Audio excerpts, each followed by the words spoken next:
भारत सोने की चिड़िया, जिसने हमेशा से अपनी चहचहाहट, रंग, रूप, सौंदर्यता से पूरे विश्व का ध्यान अपनी ओर खींचा। हेलो एंड नमस्कार दोस्तों, I am Sameer and welcome to the another page of Bright diary.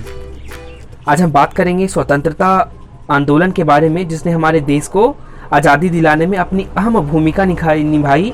साथ साथ उनके बारे में जिसके कारण हमें आज आज़ादी मिली और हम स्वतंत्र भारत के स्वतंत्र नागरिक के रूप में अपने आप को स्थापित कर पाते हैं। 1757 में ब्रिटिश ऑक्यूपाई करते हैं बंगाल को और धीरे धीरे अपनी जड़ें मजबूत करते चले जाते हैं। ईस्ट इंडिया कंपनी फ्लरिश होती है और हमें 200 साल लगते हैं अपने आप को उन ब्रिटिशर्स से आज़ाद कराने में। बात करें सबसे पहली मूवमेंट की, तो कर्नाटक की लक्ष्मीबाई कही जाने वाली रानी चेन्नम्मा को पहली भारतीय शासक कहा जाता है जिसने ब्रिटिश ईस्ट इंडिया कंपनी के खिलाफ सशस्त्र विद्रोह किया। 1824 की बात है, उन्होंने अंग्रेजों से खुलकर लोहा लिया और बाद में उन्हें पकड़ लिया गया और 1830 में उनकी जेल में ही मृत्यु हो गई। आगे चलते हैं। 1857 का विद्रोह, मेरठ में सैन्य कर्मियों के द्वारा यह विद्रोह शुरू किया गया। हालांकि यह ब्रिटिश गवर्नमेंट के द्वारा 1 वर्ष के अंदर इस पे कंट्रोल कर लिया गया। ये सक्सेस नहीं रहा। इस विद्रोह में सिर्फ सैनिक नहीं बल्कि पूरे जनमानस शामिल थे और देश के अलग अलग हिस्सों से अपने अपनी भूमिका निभा रहे थे। जैसे बुंदेलखंड से झांसी की रानी ने कमाल संभाला था, दिल्ली में बहादुर शाह जफर, कानपुर में नाना साहेब, बिहार में कुंवर सिंह और बरेली और लखनऊ साथ साथ देश के अनेक हिस्सों में इसकी बिगुल बज चुकी थी। आगे बढ़ते हैं। 1885 में इंडियन नेशनल कांग्रेस ने सुरेंद्रनाथ बनर्जी ने भारतीय राष्ट्रीय कांग्रेस की स्थापना की। इसका विजन था मिडिल क्लास के जितने भी शिक्षित वर्ग के लोग हैं वो अपने विचारों को खुलकर सामने रखें। 1906 के कोलकाता के कन्वेंशन में स्वराज प्राप्ति की घोषणा की गई। उसी के साथ स्वदेशी आंदोलन का भी शुरुआत किया गया।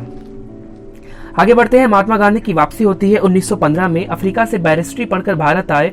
ना उन्हें पहले महात्मा गांधी कहा जाता था, ना ही बापू का उपाधि मिला था। लेकिन बाद में खेड़ा सत्याग्रह, चंपारण सत्याग्रह, सविनय अवज्ञा आंदोलन, भारत छोड़ो आंदोलन पर उन्होंने अपनी अहम भूमिका निभाई। बाद में उन्हें हम राष्ट्रपिता और बापू कहकर संबोधित करने को मजबूर होते हैं। आगे बढ़ते हैं। जलियांवाला बाग का नरसंहार हम नहीं भूल सकते। ये रोंगटे खड़ा कर देने वाला ये नरसंहार है। 13 अप्रैल 1919 को पंजाब में जनरल डायर ने निहत्थे बच्चे, बूढ़े, नौजवान सभी पर गोलियां चलाई और ये जो नरसंहार था ये इसे बहुत विस्तृत तौर पर देखा जाता है, जिसने हमें आज़ादी दिलाने में अपनी अहम भूमिका निभाई है। आगे बढ़ते हैं। असहयोग आंदोलन 1920 से 22 के बीच में ये शुरू हुआ है। जलियांवाला बाग का जब हत्याकांड हुआ तो सबको खुलकर पता चल गया ब्रिटिशर्स के मंसूबे क्या हैं। गांधी जी ने राष्ट्र को सहयोग करने का जो निर्णय था वो उसे वापस लेने की योजना बनाई और फिर यह आंदोलन आगे बढ़ा।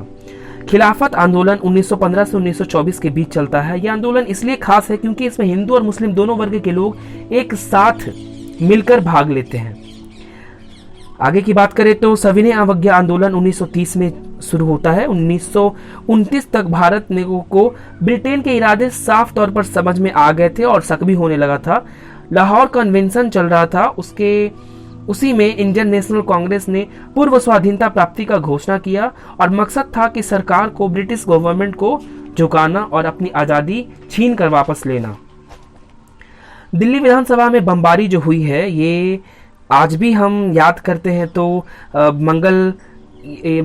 भगत सिंह के अदम्य साहस को याद करते हैं तो नहीं भूल सकते।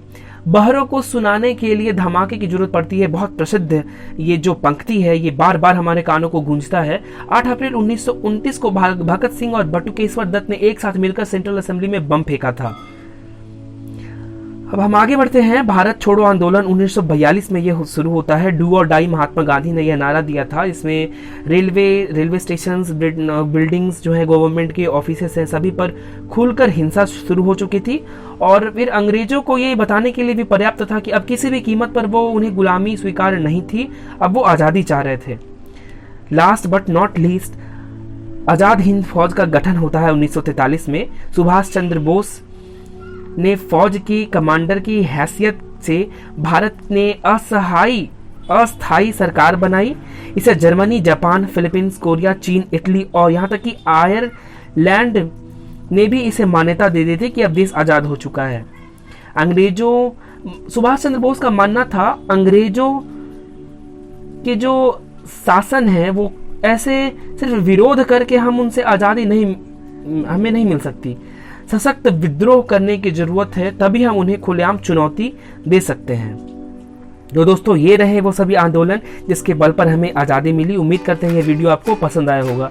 अगर अच्छा लगा होगा तो आप जरूर अपने चाहने वालों के साथ शेयर करें। And also don't forget to subscribe, channel is totally free. Please support this channel and thank you for watching.